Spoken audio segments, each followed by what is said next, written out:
What's up, guys? Shauna here, licensed health coach and nutrition counselor, owner of Infinity Nutrition and Health Coaching.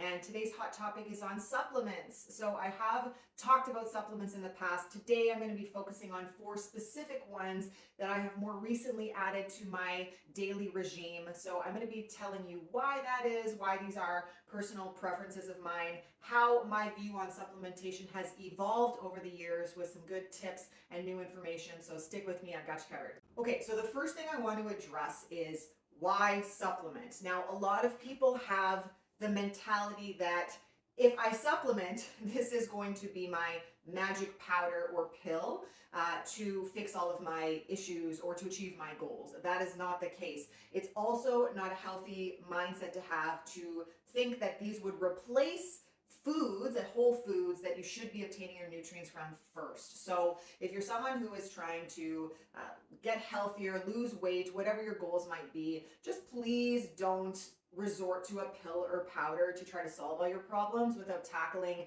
the key fundamentals and the simple things like eating more fruits and vegetables, having whole grains, reducing how much you eat out, upping your water intake. Those simple fundamentals is what anyone should be really trying to master. Supplementation is something you can build on as you progress in your health and wellness journey. So again, it's not to replace these other key fundamentals, but simply to complement them. Okay, so I used to say to my clients who would, let's say, come into a program and want to improve their health, but not have any glaring issues that would maybe put them at risk of deficiency, I would say to them, okay, you don't need to supplement. You can obtain all the nutrients you need from whole foods. Now, part of why I did that was because I didn't want to be one of those companies, which is really common, where you see someone, spending a lot of money on a health and wellness program, and then they have to go and buy all of these special products and pills and powders, and it only works if you spend all of this extra money on top of what you're spending on the program. And I just didn't want to be one of those companies, and truthfully, you can obtain most of your nutrients from whole foods, but my level of education has evolved since then, and I've come to realize a couple of things. So the bioavailability of nutrients that we obtain from our soils and our foods, it's just not the same as it used to be.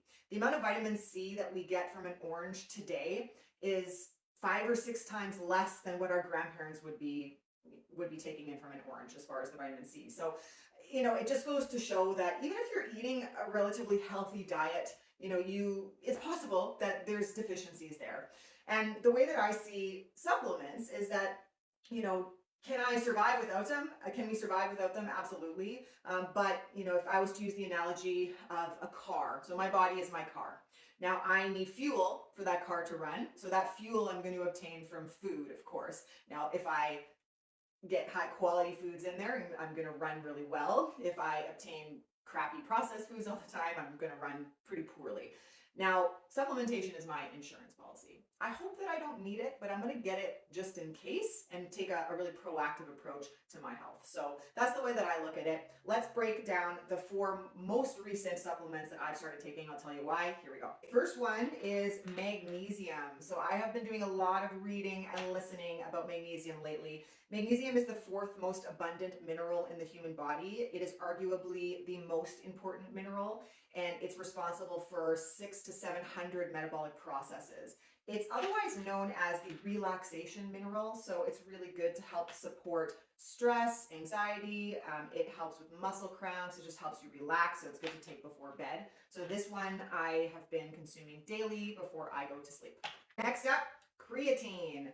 So I'm pretty excited about this one. I held back on trying this for many, many years, and I'm just at the point of my fitness journey where I think it's time to try it out. I can't speak to the results yet because I just started last week. Like anything, it takes a bit of time to build up in your system, but creatine is the most widely researched supplement out there with very little risk involved. It is responsible for a lot of benefits, particularly for boosting physical performance and aiding in a whole lot of processes around the muscle, so muscle growth, speeding up recovery, repair. So I think it's time for me, which is why I've added it to my daily regimen. I will keep you posted on how it goes.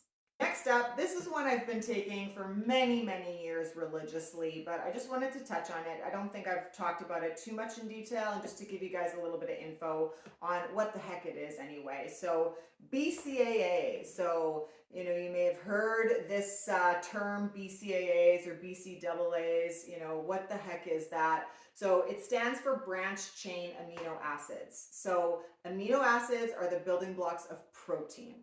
And there are three particular amino acids, the branched chain amino acids, that are quite heavily involved in muscle growth and repair. So, taking branched chain amino acids can be beneficial to enhance your workout recovery, muscle growth, body composition.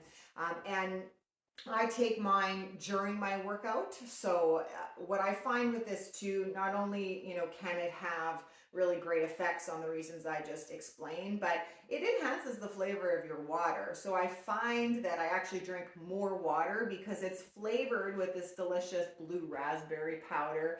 So that just helps me also stay hydrated, which is an added bonus.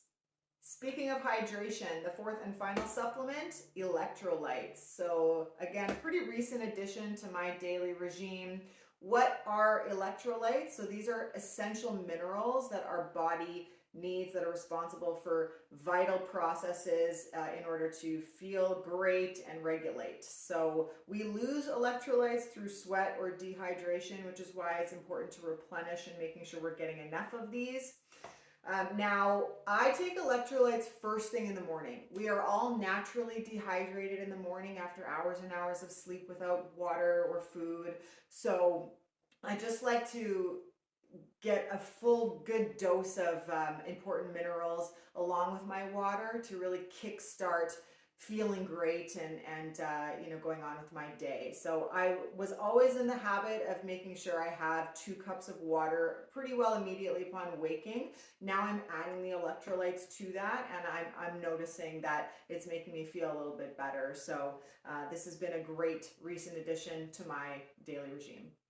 All right, so that is that on supplements today. The 4 we covered, just to recap: the magnesium, the relaxation mineral, branched chain amino acids to support working out and muscle growth and repair, creatine to support performance and muscle growth and repair, and electrolytes to stay hydrated and feeling great. So these are my personal choices. That means it's not necessarily things that you need to go out and get to. You have to assess where you're at in your health and fitness journey to see what's going to be right for you. But the thing you got to remember, and I can't drill this in enough, is if you're going to supplement, you need to do it in addition to a healthy diet with whole foods, lots of fruits and vegetables, whole grains, lean proteins, right?